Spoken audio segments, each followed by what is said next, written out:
أعوذ بالله من الشيطان الرجيم. بسم الله الرحمن الرحيم.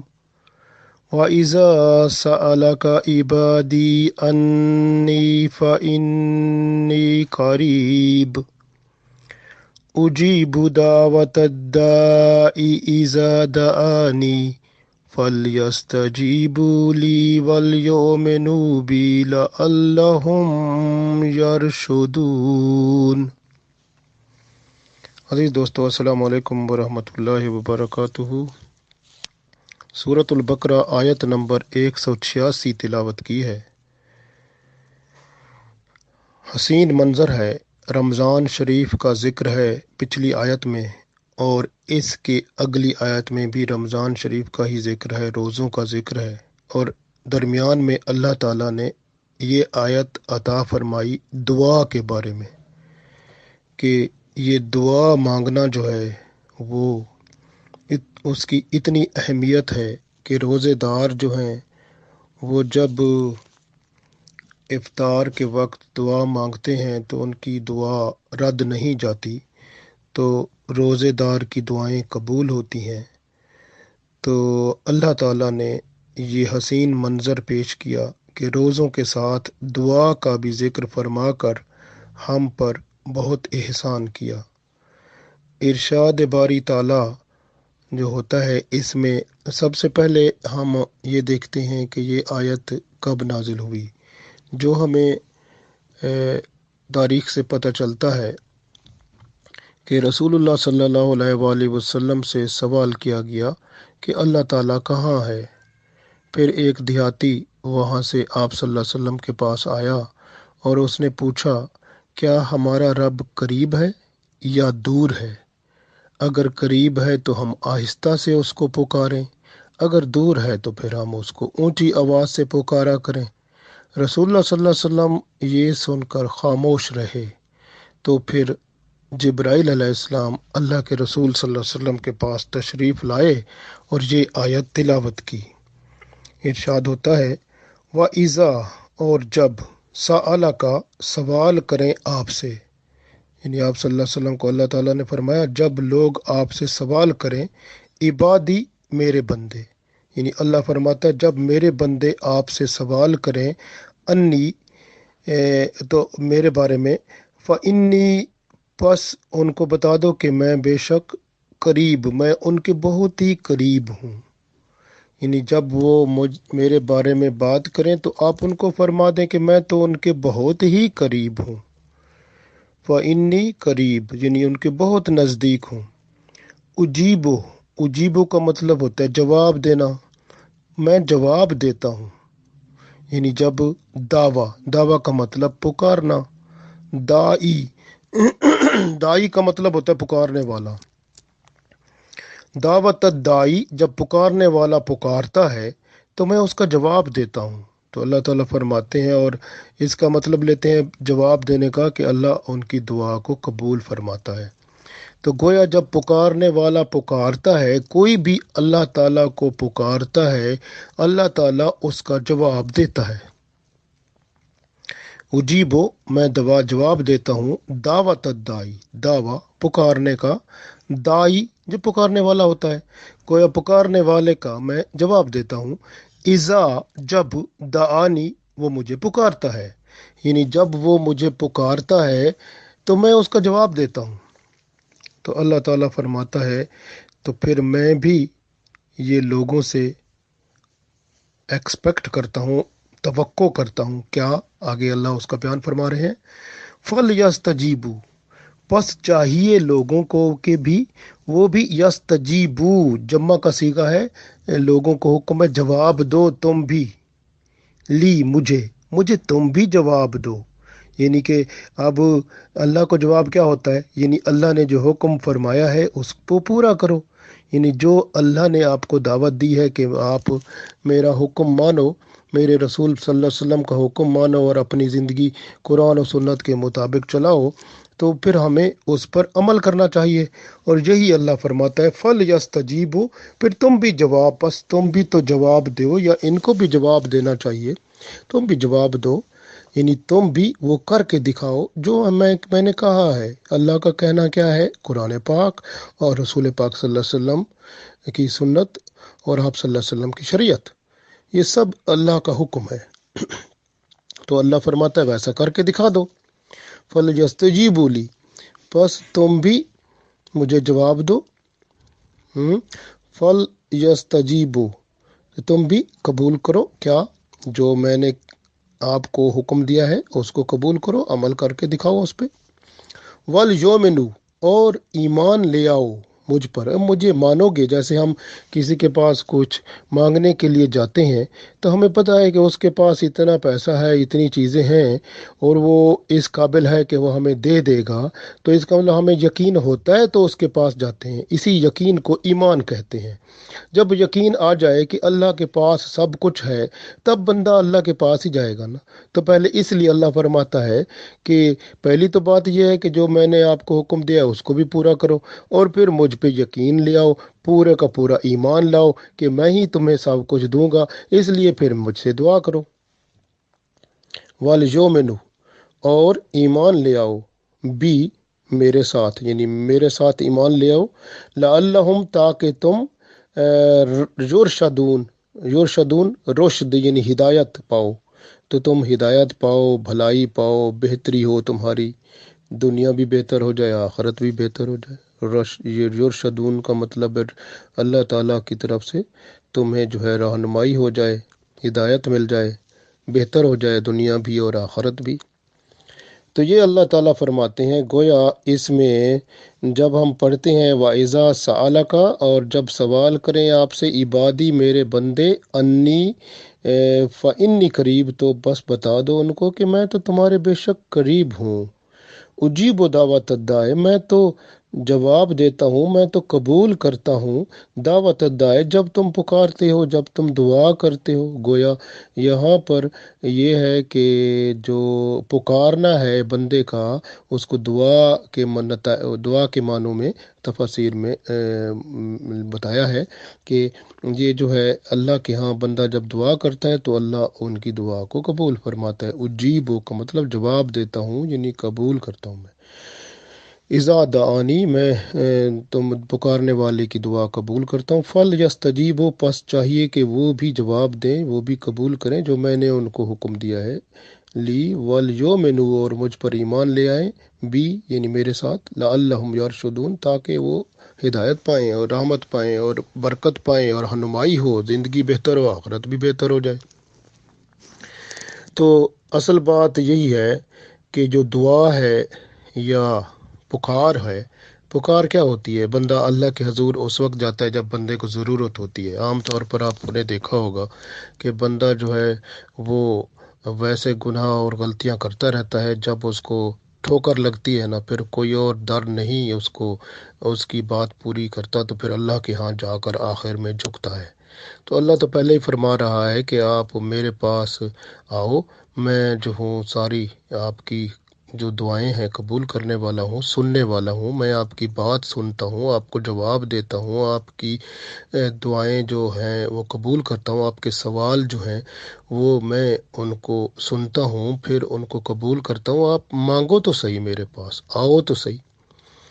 یہ دعا جو ہے یہ عبادت ہے، اصل میں دعا بھی عبادت ہے۔ اور قرآن پاک میں ہم آگے پڑھیں گے، نظر جو ہوتی ہے وہ بھی اللہ کے لیے ہوتی ہے، نظر بھی عبادت ہوتی ہے، دعا بھی عبادت ہوتی ہے۔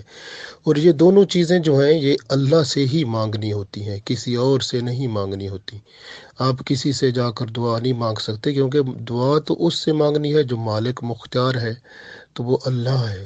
تو اس لیے اللہ کے پاس سے دعا مانگنی ہے۔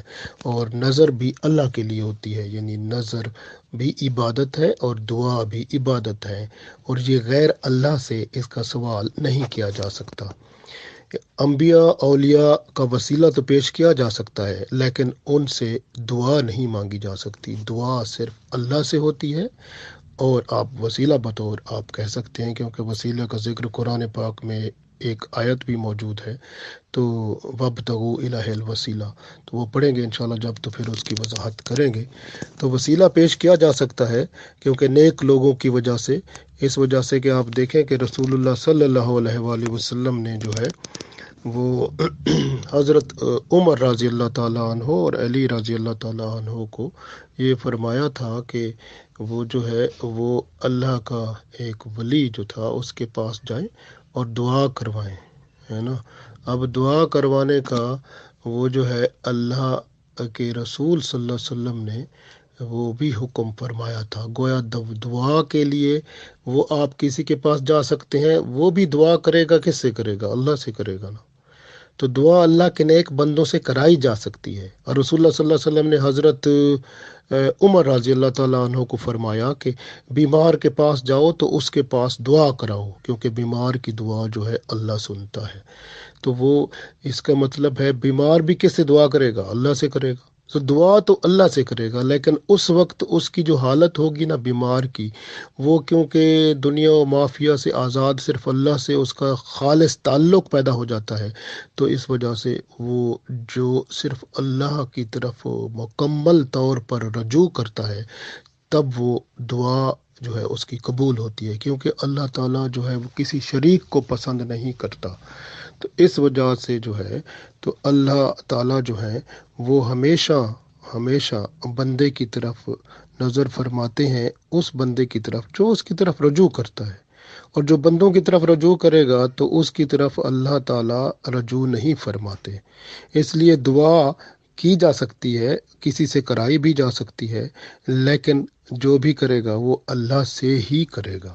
تو اس لیے دعا جو ہے، حتیٰ کہ آپ صلی اللہ علیہ وسلم کے حدیثوں میں سے یہ بھی ظاہر ہے کہ اگر بندہ سفر میں جا رہا ہے، مسافر ہے، تب بھی اس کی دعا جو ہے قبول ہوتی ہے، کیونکہ مسافر کی دعا بھی قبولیت کا درجہ رکھتی ہے۔ گویا سفر میں بھی دعا قبولیت کا درجہ رکھتی ہے، سفر میں بھی دعا کیا کریں۔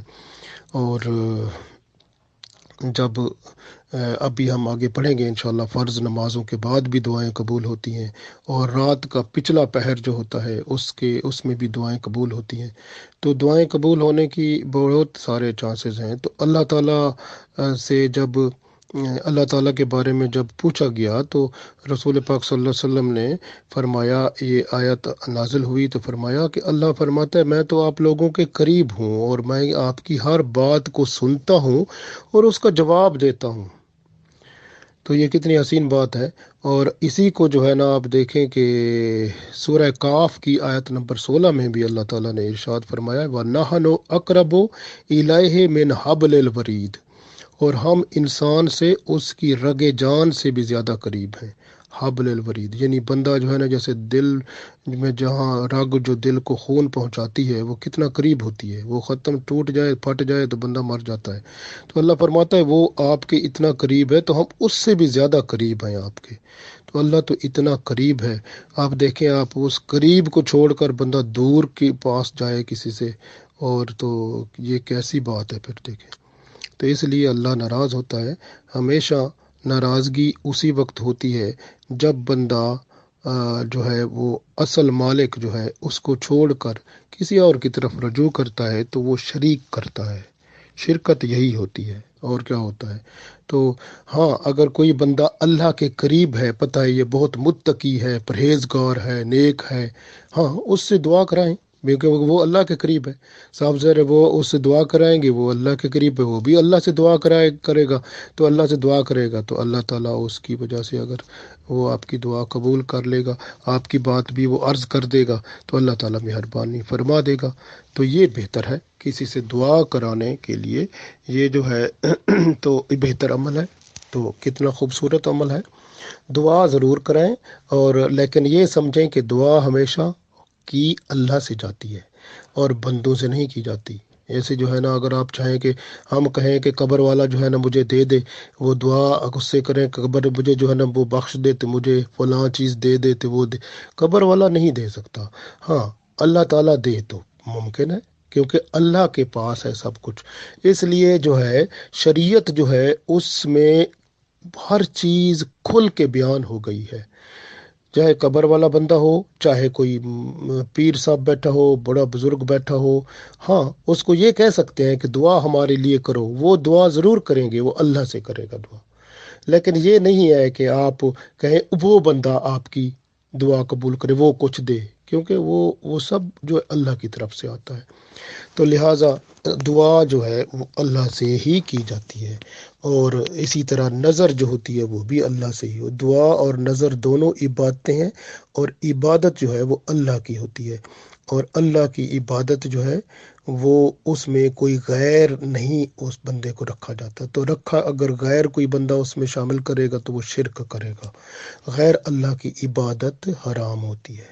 اس لیے یہ ذرا ذہن میں رکھنا چاہیے، بہت اہم ہے۔ اللہ تعالیٰ فرماتا ہے کہ میرے بندے میری دعوت قبول کریں، مجھ پر ایمان لائیں، تو وہ ہو سکتا ہے وہ راہ پا لیں، رشد و ہدایت ان کو مل جائے اور وہ اپنے مقصد میں کامیاب ہو جائیں۔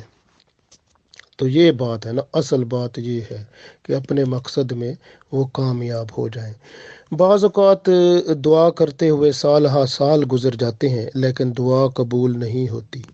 رسول اللہ صلی اللہ علیہ وسلم نے فرمایا، ایک شخص دور دراز کا سفر کرتا ہے، آسمان کی طرف ہاتھ اٹھا کر دعا مانگتا ہے، بال اس کے پریشان ہیں، جسم اس کا گرد آلود ہے، اس کا کھانا اور لباس سب حرام کی کمائی سے ہے، اس کے پیٹ میں جو غذا ہے وہ بھی حرام ہے، تو وہ پکارے گا جب اللہ کو، اگر وہ 1,00,000 دفعہ بھی پکارے نا اور دعائیں کرے تو اس کی دعا کبھی قبول نہیں ہوگی، کیونکہ وہ حرام خور ہے۔ ایسے بندے کی دعا قبول نہیں ہوتی، کیونکہ یہ دعا جو ہے قبول اس وقت ہوتی ہے جب بندہ کمائی بھی حلال کرے، اور جو وہ خوراک خریدے جو اس کے جسم میں جائے وہ بھی حلال ہو، اور جو کپڑے پہنے ہوں وہ بھی حلال کمائی سے لیے ہوئے ہوں اور حلال ہوں، تو تب جو ہے وہ بندے کی دعا قبول ہوتی ہے۔ مسلم شریف میں یہ حدیث موجود ہے۔ تو گویا حلال کمائی جو ہے وہ کتنی اہم ہے کہ دعا کی قبولیت کا باعث بنتی ہے۔ تو حلال کمائی سے آپ کھانا خریدیں، آپ کپڑے خریدیں، تو یہ سب کچھ جو ہے یہ حلال کی کمائی سے جب آپ خریدیں گے تو اس کے بعد نماز پڑھیں گے، دعا کریں گے، قرآن پاک پڑھیں گے، سب کچھ قبول ہوگا، تو عبادت قبول ہوگی اور نماز بھی قبول ہوگی، دعا کریں گے تو وہ بھی اللہ تعالیٰ ضرور قبول فرمائے گا۔ تو یہ کتنی بڑی مہربانی ہو جائے گی۔ تو اس لیے جو ہے یہ دعا کرو، کیونکہ دعا جو ہے یہ بہت اہم چیز ہے کہ دعا کرنے سے پہلے بندہ جو ہے نا وہ توبہ استغفار کر لے، کہ گناہوں سے معافی مانگ لے، کیونکہ بندے سے گناہ تو اکثر ہوتے رہتے ہیں، تو گناہوں سے معافی مانگے، اس کے بعد توبہ کرے کہ دوبارہ ایسے گناہ نہیں کروں گا۔ پھر جو ہے اس کے بعد جو ہے دعا جب ہو جائے گی، پھر توبہ استغفار ہو جائے گی، اس کے بعد پھر نفس کی اصلاح کرے کہ میں اپنے یعنی نفس سے جو بھی برائیاں گناہ ہوئی ہیں استغفار کرے، تو پھر اللہ تعالیٰ بندے کی توبہ استغفار جب قبول کر لیتا ہے تو الحمدللہ پھر وہ پاک ہو جاتا ہے۔ اس وقت دعا کرے گا بندہ تو اس دعا کی اہمیت اور ہوگی۔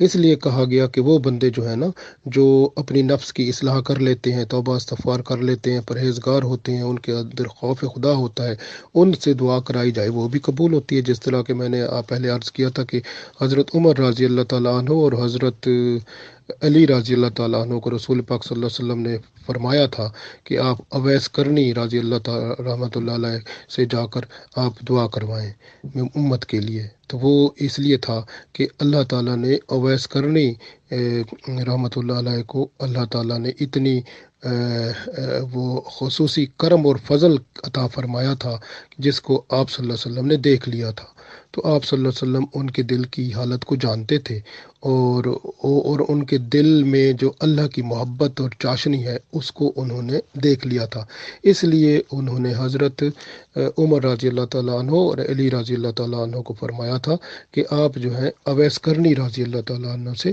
دعا کروائیں امت کے لیے۔ تو یہ دیکھیں کتنی خوبصورت بات ہے، یہاں سے ہمیں یہ ملتا ہے کہ ہم کسی نیک پرہیزگار سے دعا ضرور کرا سکتے ہیں، لیکن وہ بھی تو دعا اللہ سے ہی کرتا ہے نا، تو دعا ہوتی ہی اللہ سے ہے۔ تو دعا جو ہے یہ بخشش الہی کی چابی ہے۔ جب دروازے پر دیکھیں نا، دروازے پر مسلسل کھٹکھٹاتے رہو گے، دروازہ جو ہے آخر کھٹکھٹاتے رہو گے، ایک دفعہ کھول ہی جائے گا نا، آپ دروازہ کسی کا بجاتے رہو، ایک دفعہ کھول دے گا آخر۔ تو اللہ کا دروازہ کھٹکھٹاؤ نا، تو یہ دعا دروازہ کھٹکھٹانا ہے نا، تو پھر آخر دروازہ اللہ کھول دے گا، تو کرم فرما دے گا۔ دعا اطمینان پیدا کرتی ہے، انسانی فکر کو جان دیتی ہے اور باطنی سکون کا ذریعہ ہے۔ رسول اللہ صلی اللہ علیہ وسلم فرماتے ہیں دعا عبادت کا مغز ہے۔ خشوع خضوع کے ساتھ جب دعا بندہ کرتا ہے تو ترقی درجات اس کو ملتے ہیں، اور دعا اضطراب، تشویش، ہیجان اور جو خوف ہوتا ہے اس کو دور کر دیتی ہے۔ تو یہ کتنی بڑی خوبصورت نعمت ہے اللہ کی۔ صبح کے وقت گریہ زاری کرنا اور سارا دن بےہودہ فضول اور وحشی جانور کی طرح گزارنا کتنا برا ہے۔ کچھ لوگ ہوتے ہیں صبح کے وقت نماز پڑھتے ہیں، گریہ زاری کرتے ہیں، معافی مانگتے ہیں، توبہ کرتے ہیں، دعا کرتے ہیں، سارا دن بےہودہ فضول اور وحشی جانور کی طرح انٹرنیٹ میں اور فضول بےہودہ آج کل جو یہ جو سوشل میڈیا آ گیا ہے اس کے ساتھ گزارتے ہیں، اور باقی فضول جو رسموں میں وقت گزارتے ہیں، تو وہ سارا دن وحشی جانور کی طرح ہی گزار دیتے ہیں۔ کیونکہ پرانے پہلے دیکھیں نا، وہی جو یہ سوشل میڈیا آیا ہے، سوشل میڈیا کیا تھا؟ یہی ٹائم جو سوشل میڈیا لے جاتا ہے، یہی ٹائم بندہ قرآن پاک پڑھتا تھا، کوئی دین کی کتابیں پڑھتا تھا، عورتیں جو تھیں بچوں کو وہ جو ہے وہ کہانیاں سناتی تھیں دین کی، ان کی تربیت کرتی تھیں۔ اب تو نہ عورتوں میں وہ بات ہے، نہ مردوں میں، اور نہ ماں نہ باپ نہ بیٹے نہ بیٹیاں، سب بیٹھے ہیں اس کے ساتھ، وہ ٹی وی ہے اور سوشل میڈیا ہے اور انٹرنیٹ ہے اور یہ ساری چیزیں ہیں، سب کچھ ختم ہو گیا۔ تو کدھر ہے اب نہ وہ آہستہ آہستہ حالات اس طرح ہوتے جا رہے ہیں کہ وہ مسلمانوں کی مسلمانیت ہی ختم ہوتی جا رہی ہے۔ وہ کفر کا ماحول اندر اتنا جذب ہو رہا ہے کہ بندے جو ہے نا، آج کل دیکھا ہوگا آپ نے کہ حلال حرام کا خیال تک نہیں کرتے، اور ان کو پتہ بھی نہیں چلتا یہ حلال ہے حرام ہے۔ وہ دیکھتے ہیں کون سی چیز جو ہے سستی ہے وہ خرید لیتے ہیں، چاہے اس میں حرام ہوتا ہے۔ میں نے خود آنکھوں سے بہت ساری شاپس میں جب جاتا ہوں خریدنے کے لیے، خود میں نے دیکھا ہے کہ مسلمان عورتیں بھی اور مرد بھی، وہ جب دیکھتے ہیں کوئی چیز تو اس میں دیکھتے ہیں کہ وہ چیز کوئی سستی ہے تو وہ بہتر ہے، وہ لے لیتے ہیں، ان کو نظر آتا ہے یہ ٹھیک ہے، جبکہ وہ حرام ہوتی ہے۔ میں نے خود کچھ لوگوں کو منع کیا، اور وہ جو ہے نا وہ اس طرح سے وہ سستی چیزوں کو دیکھ کر وہ کہتے ہیں ٹھیک ہے، جبکہ اس کے اندر حرام ہوتا ہے، حرام اندر گیا تو ایمان باہر۔ تو یہ چیز ہوتی ہے، تو اس کا خیال نہیں رکھتے، یہ خیال نہیں رکھتے کہ چار پیسے زیادہ خرچ کر لیں، اگر حلال چیز مل جائے تو وہ بہتر ہے، کیونکہ دعائی قبول نہیں ہوتی، نہ عبادت قبول ہوتی ہے بندے کی۔ تو خود بھی حرام کھاؤ، بچوں کو بھی حرام کھلاؤ، تو کیا خیال ہے پھر؟ نہ آپ کی عبادت صحیح تھے نہ بچوں کی، اور پھر جو ہے وہ شیطان گھر میں، اور سارا مکمل فیملی شیطان کے ساتھ مصروف، اور سوشل میڈیا اور دوسری چیزیں اور بے حجائی اور برائی اور دنیا اور گئی اپنے پاس آ گئی، آخرت کا جنازہ نکل گیا، دنیا بس اپنے ساتھ ہی ہر وقت ہے، پھر یہ حالت ہے۔ تو لیکن یہ ہے کھانے پینے میں احتیاط کی بہت ضرورت ہے۔ دعا کی قبولیت جو ہے وہ پاک رزق پر، حلال رزق پر ڈیپینڈ کرتی ہے۔ کمائی صحیح ہو، پھر اس کے ساتھ جو خریدا جائے وہ پاک اور حلال ہونا چاہیے، تب دعا بھی قبول ہوگی، عبادت بھی قبول ہوگی۔ اور غفلت میں نہیں، دعا جب بندہ مانگتا ہے نا تو غفلت نہ کرے، بلکہ حضرت علی رضی اللہ تعالیٰ عنہ فرماتے ہیں کہ اللہ تعالیٰ غافل دل کی دعا قبول نہیں فرماتا۔ تو آپ دیکھیں کہ دعائیں قبول کیوں نہیں ہوتی؟ کیونکہ جو ہے نا بندہ جو ہے وہ کیا کرتا ہے کہ پہلی بات تو یہ ہے کہ بندہ اللہ کو پہچان لیتا ہے لیکن اللہ کا حق ادا نہیں کرتا، نہ اس کی قدر کرتا ہے، نہ دیکھیں وہ جب کوئی ضرورت ہوتی ہے اللہ سے نہیں مانگتا، وہ کسی اور سے مانگنے چلا جاتا ہے، تو شرک تو ہو گیا نا۔ تو جب ضرورت، حتیٰ کہ کہتے ہیں کہ اگر آپ کے جوتے کا تسمہ بھی ٹوٹ جائے تو وہ بھی اللہ سے مانگو۔ تو اسی طرح دوسری بات دیکھو کہ رسول اللہ صلی اللہ علیہ وسلم پر بندہ ایمان لاتا ہے، لیکن آپ صلی اللہ علیہ وسلم کی سنتوں پر عمل کرنا اس کو تکلیف دہ گزرتا ہے، کیونکہ جو ہے نا عمل نہیں کرے گا، کہے گا میں اپنی رسول، میں دیوانہ ہوں، میں رسول پاک صلی اللہ علیہ وسلم کا دیوانہ ہوں، میں تو جناب رسول پاک صلی اللہ علیہ وسلم کے لیے جان اور دل سے حاضر ہوں، قربانیاں دینے کو تیار ہوں۔